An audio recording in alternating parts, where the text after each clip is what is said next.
చేయాలి ఆయన అంతే. మిగతాదంతా అయిపోయింది. ఎక్కువ వర్క్ ఆయనది ఉంది. ఎవరిది ఆయనది ఉంది. ఎందుకంటే ఆయన డేట్ల మధ్యలో ఏప్రిల్ మేలో కొన్ని డేట్లు క్యాన్సిల్ అయినాయి అక్కడ. దానివల్ల ఏంటంటే ఎక్కువ వర్క్ అయింది మిగిలింది మాకు. బన్నీ గారి హానెస్ట్గా 15 డేస్ ఉంది, 15 to 17 డేస్ అంత ఉంది వర్క్ అంతే. సో సుకుమార్ గారు అన్నది ఏంటంటే ఫస్ట్ ఆయన ఎడిట్ చేసుకుంటే, ఎందుకంటే ఇప్పుడు ఆయన క్లైమాక్స్ చేసేసిన తర్వాత మళ్ళీ ఏదైనా తీయాలి అని అంటే గడ్డం అనేది చాలా పెద్ద ఇది కాబట్టి ఫస్ట్ ఆయన ఎడిట్ చేసేసుకుని ఏదైనా ఫస్ట్ హాఫ్లో ఏదైనా సెకండ్ హాఫ్లో ఎక్కడైనా లింకులు ఉన్నా కూడా క్లైమాక్స్ ఆ సాంగ్ ఇవన్నీ కూడా ఒకేసారి షూట్ పెట్టుకుందాం అని చెప్పి ఆయన అనుకున్నారు.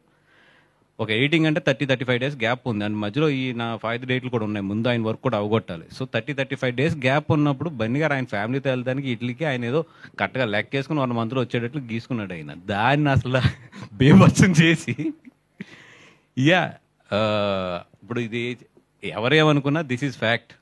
అండ్ సుకు అనే అతను బన్నీ గారికి కానీ నాకు కానీ